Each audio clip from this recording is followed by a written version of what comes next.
Una joven de 18 años llamada Frida viajaba por la Ciudad de México en un autobús que fue embestido por un tranvía en septiembre de 1925. Sufrió fractura de columna y aplastamiento de una pierna. Estuvo largos meses en cama. No sabía que después iba a pasar por 32 operaciones a causa de aquel brutal choque. Pero lo que sí sabía era usar los colores, pues a menudo retocaba las fotos que tomaba su padre, un fotógrafo profesional, y ella se puso a pintar.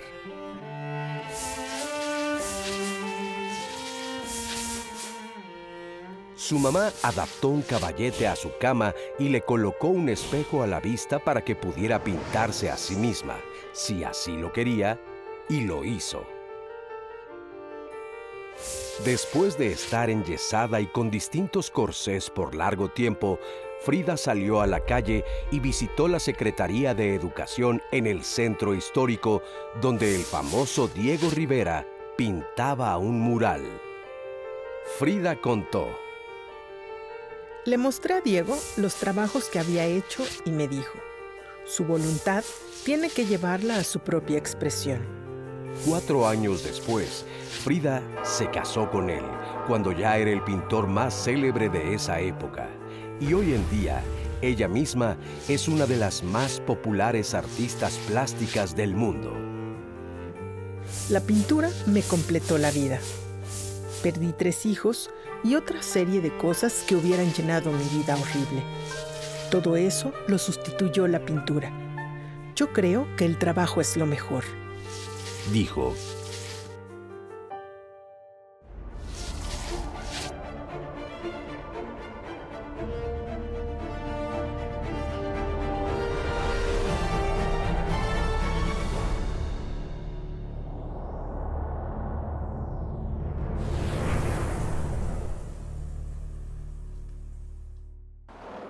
Frida Kahlo fue una mujer, una artista, sobre todo pintora, en la primera mitad del siglo XX, que se volvió un ícono, un símbolo, y se ha convertido quizás en uno de los referentes más importantes de la historia del arte moderno y contemporáneo.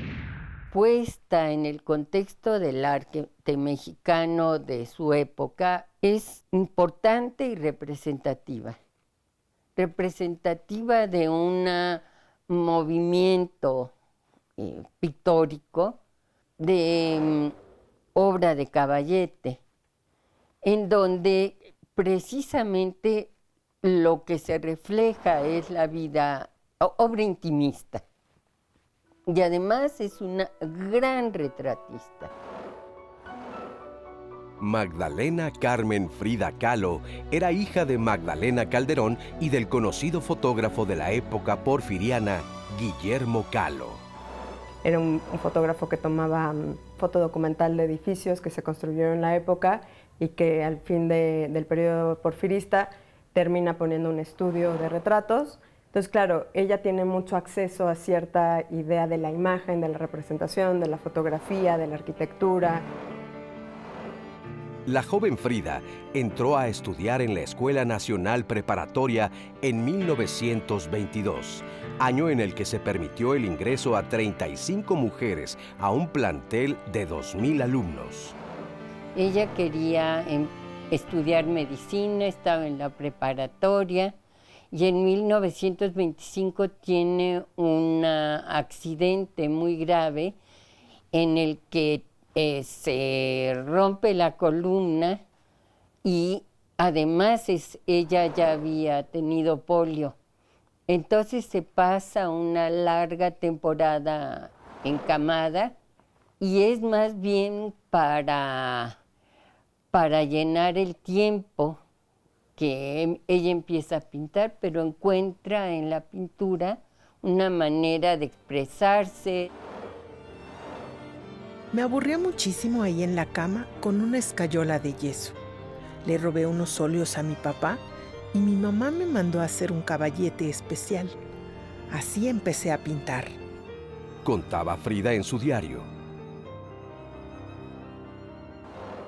Pero también creo que uno de los aspectos en los que podemos conocer a Frida es a través de su casa, a través de la Casa Azul, porque este es el espacio que Frida no solamente transformó en su hogar, en toda la extensión de la palabra, hogar en el sentido en el que es el espacio donde creció, donde empezó a pintar, donde se recuperó después de un accidente que tiene a los 18 años. Yo creo que, por supuesto, la cama es uno de los objetos más entrañables de esta casa, porque la cama es el lugar donde Frida se recuperó, donde permaneció convaleciente en diferentes ocasiones y sobre todo, más que el lugar donde estuvo convaleciente, es el lugar donde creó, es el lugar donde empezó a primero reflejarse gracias al espejo que le pone su madre en el dintel, pero además de reflejarse, empieza a autorrepresentarse, empieza a hacer estos autorretratos tan emotivos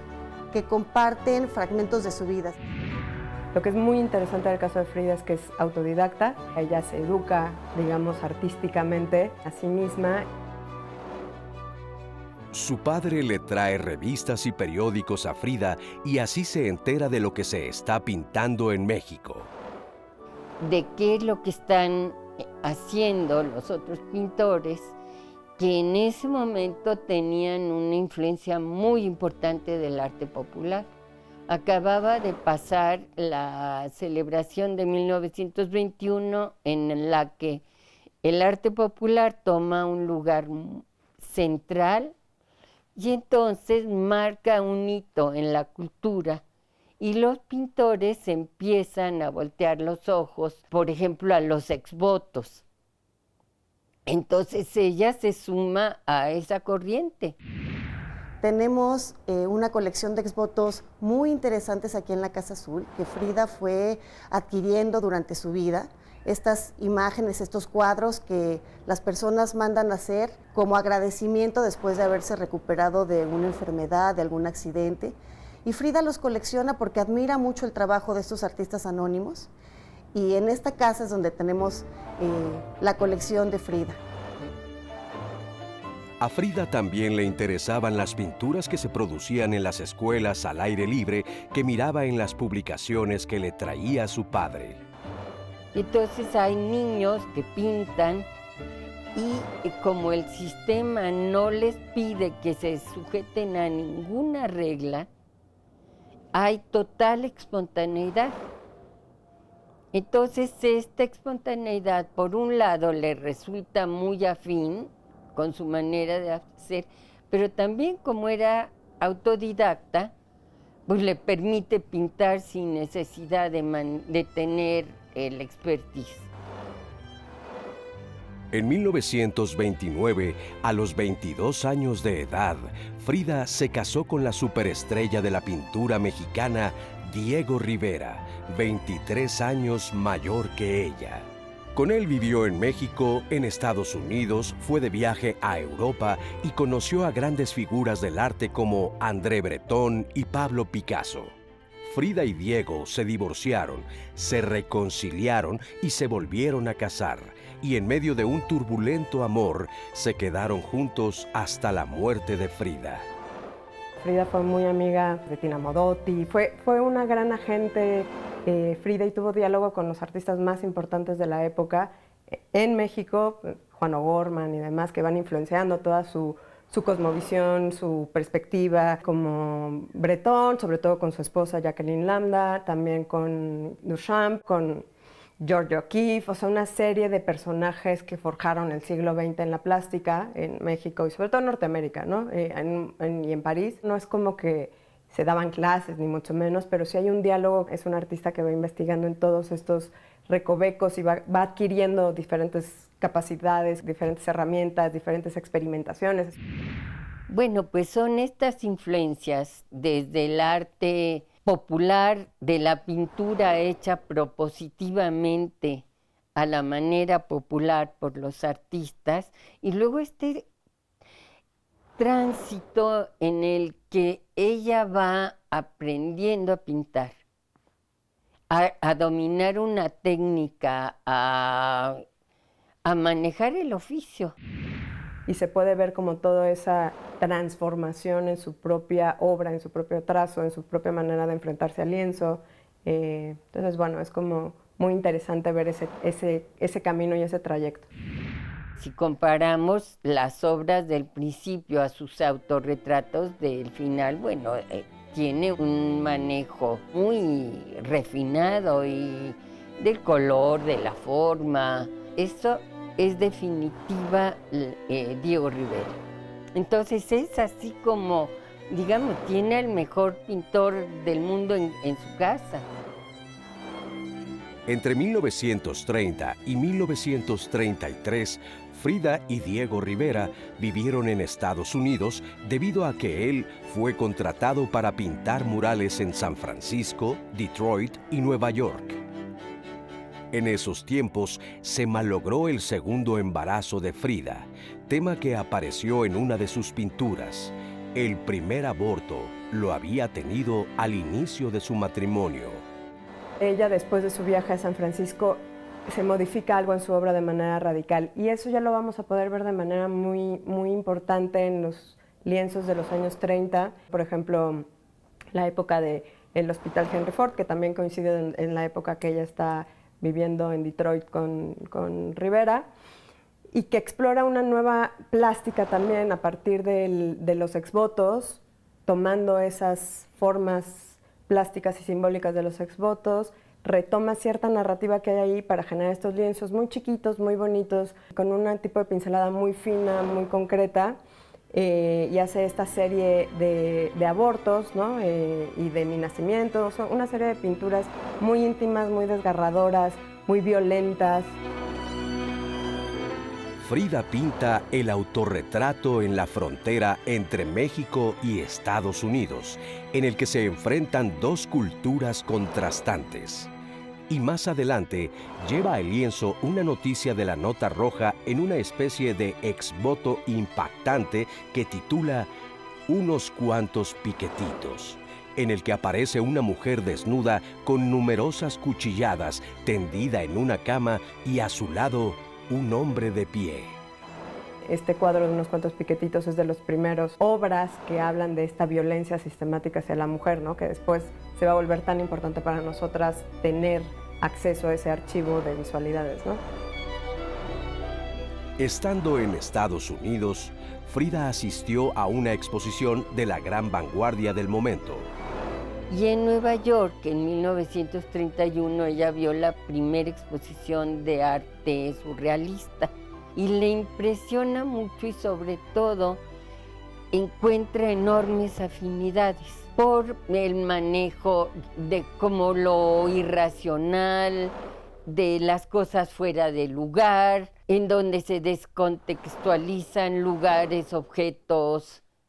Entonces eso a ella le hace sentirse muy segura y entonces voltear con esa mirada, digamos, no convencional a la propia realidad de un país industrializado y una gran ciudad y rascacielos. Y entonces eso es fundamental para ella, cómo el surrealismo le abre una puerta, por un lado, a la vanguardia internacional y por otro lado a una manifestación afín. El escritor francés André Breton, ensayista y teórico del surrealismo, vino a México en agosto de 1938 y quedó sorprendido al ver las obras de Frida Kahlo como el autorretrato dedicado a Trotsky y Lo que el agua me dio.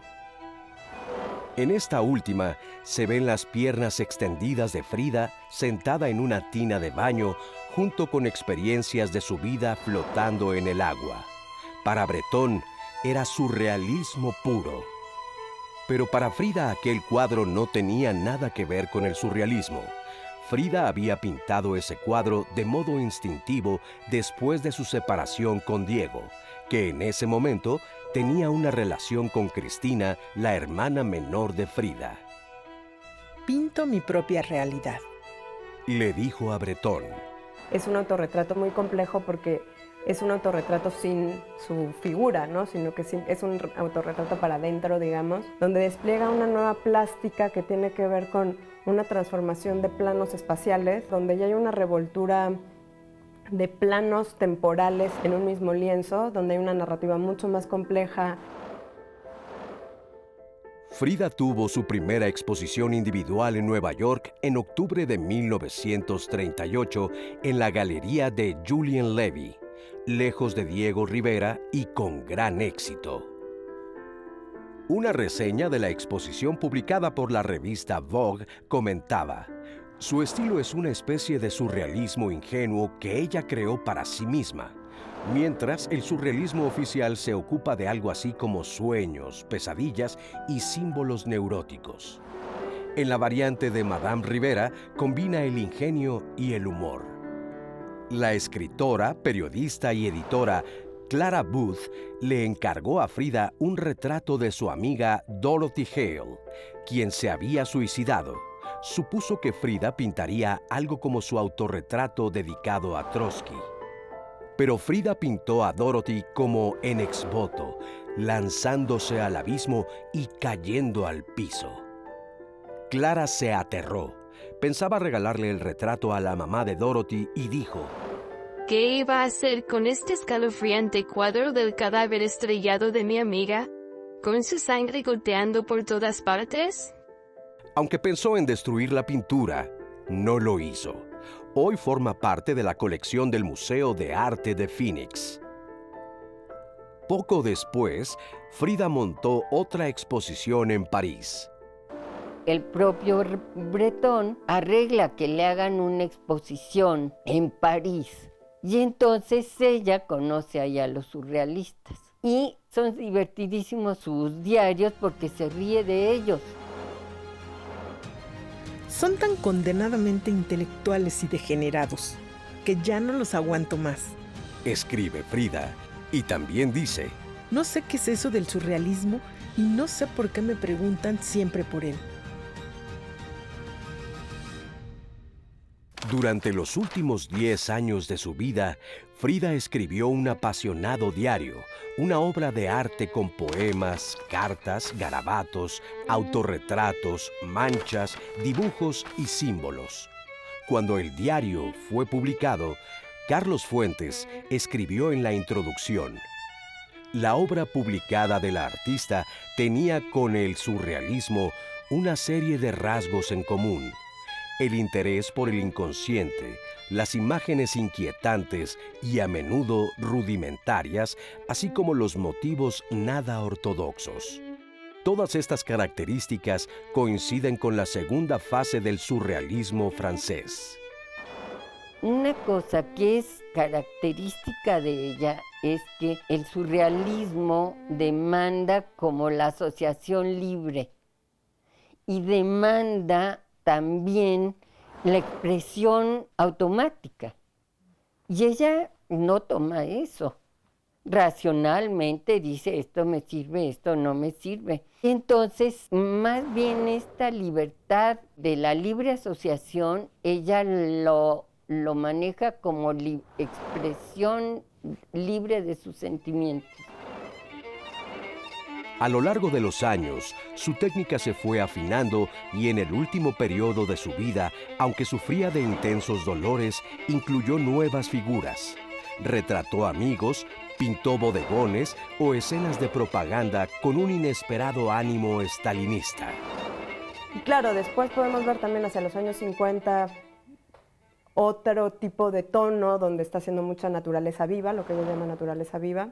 En realidad son muchas épocas, son muchos estilos, más que creo que de pronto tenemos esta idea que Frida se pintó a sí misma obsesivamente siempre igual, y en realidad hay una transformación y una metamorfosis en su propia representación que es específica y es muy especial, y yo creo que por eso es tan importante su trabajo, por esta metamorfosis, por toda esta transformación, por toda esta recorridos que hizo, ¿no? Por supuesto que La Casa Azul nos cuenta la historia de Frida, la historia individual, de Frida y de las personas que la rodearon, pero también nos cuenta la historia del México de la primera mitad del siglo XX, de las personas que la venían a visitar, a ella y a Diego, todos estos intelectuales, estos pintores, artistas que venían a la Casa Azul, porque finalmente este era un epicentro de lo que estaba sucediendo en la vida cultural de México. Así que creo que ese es otro de los aspectos fascinantes de la casa, que nos puede contar la historia individual de Frida, por supuesto, y también la historia de México en un momento histórico tan maravilloso. Si bien en la época hay un montón de mujeres artistas, Frida apuntó a ciertos temas del ámbito de lo privado que se han vuelto muy importantes para nosotras, el autorretrato como una manera de explorar y expresar qué podemos ser en relación al mundo. Es de las pocas representaciones que tenemos de mujeres que no son madre, son mujeres con deseo, son mujeres queer, son mujeres con animales, son mujeres siendo otra cosa mucho más amplia que las limitaciones que estaban constreñidas las mujeres de la mujer como la madre, que es tan ideológico en la plástica y en la literatura y en la subjetividad mexicana. A los 36 años, en 1943, Frida fue profesora de pintura en la Escuela de Bellas Artes del Ministerio de Educación. Por el poco tiempo no pudo ir más a la escuela por problemas de salud, así que invita a sus alumnos al jardín a que tomen clases aquí. Y este lugar se convierte en el salón de clases de los Fridos, que así son como llamaron a los alumnos de Frida. Aunque Frida tuvo éxito mientras vivía, solo fue reconocida como una gran artista hasta inicios de los años 70, cuando entró en auge el movimiento de liberación femenina, casi 15 años después de su muerte en 1954. Hoy, Frida es una estrella internacional. Es un ícono, el ícono de la fridomanía. El escritor y cronista Carlos Monsiváis habla así de Frida: santa, amada, delirante y promiscua, bisexual. Frida Kahlo atraviesa entre exclamaciones, cotizaciones y modas y queda indemne, dividida entre el dolor y la necesidad de trascender la pena. Y por eso, Diego pinta a Frida en los murales, la mujer que es en sí misma una epopeya. Y en el mural, Un domingo en la Alameda, Frida se integra ya a la historia de México. Es irónico que Frida Kahlo, quien militó en el Partido Comunista y atacó al capitalismo, se haya convertido en marca registrada de la Frida Kahlo Corporation, y que su imagen se reproduzca en incontables objetos de consumo, incluso tequilas. Esto tiende a borrar a la pintora que hay detrás, la cual, entre otros temas, convirtió la experiencia íntima de la enfermedad y de la discapacidad en un asunto manifiesto. Todos sabemos quién es Frida, pero no conocemos la obra de Frida Kahlo. La obra que hace en Nueva York, ahí cuelga mi vestido, con su vestido de tehuana flotando, sostenida por hilos, y luego este mundo a la vez ridículo y amenazante. Tiene una mezcla de cosas. Primero habla de su visión y de su vivencia de Nueva York, y luego tiene un sentido del humor cáustico. Por ejemplo, tiene los edificios de Nueva York atrás, los rascacielos, y luego unas columnas rotas que no están insertas en ningún edificio, sino así como elementos aislados, y por un lado hay un excusado y por otro lado hay un trofeo. Y son dos referencias muy cáusticas a la higiene y al culto al deporte. Y en la parte de abajo tienes a las masas, el mundo masivo, anónimo, deprimente, que igual representa a Orozco y que igual son un tema tanto en la propaganda, sobre todo, digamos, de arte que se hace en el realismo entre los alemanes. Es muy de su época y muy ella. Hay algún retrato con Changuito que marca esta relación también con lo animal, que me parece que es de una belleza y de una sutileza enorme. Una de las obras que también muchos de nuestros visitantes vienen a conocer es Viva la Vida, esta maravillosa obra, esta naturaleza muerta, donde vemos unas sandías espléndidas. Es la última que Frida firma aquí en la Casa Azul. Frida Kahlo se estaba muriendo y se estaba muriendo de manera muy dolorosa, pero lo último que pinta es algo muy vivo y dice, viva la vida, ¿no? En el momento que ella está muriendo, ¿no? Sandías llenas de vida que a la vez tienen el color de la sangre, del dolor. Por un lado, te muestran eso, pero también una vitalidad extraordinaria que tenía Frida y un gusto y un humor que no se ha explotado. Es una obra que hace en esta casa y que permanece aquí para compartir el legado de Frida a 70 años de su muerte.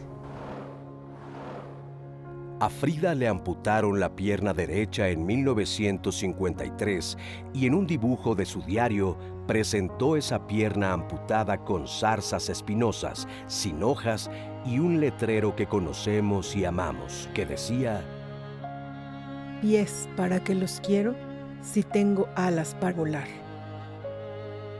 Murió un año después, el 13 de julio de 1954, a los 47 años. Sus restos se encuentran en su museo. Para Carlos Monsiváis, Frida fue mucho más que la figura singularísima y la artista inesperada que, a falta de otro tema, se retrató obsesivamente a sí misma.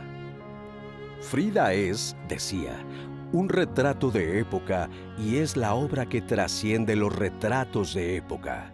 El símbolo de Frida es de una actualidad deslumbrante porque su referencia no es estrictamente la pintura, ni la fe en el socialismo, ni la condición femenina, ni el amor a un monstruo sagrado, sino todo eso a la vez. Para el cronista mexicano, Frida era el símbolo de sí misma, el encuentro de los pinceles y el amor a la vida en la sala de operaciones, la estatua de sí misma, la hija de sí misma, la propagación de los rasgos únicos en la era de la reproducción masiva, y concluía: en Frida, el autorretrato es el alegato de su durabilidad. Este podría ser su razonamiento. Me pinto, luego existo. Me pinto, luego el tiempo me respetará más allá del sufrimiento.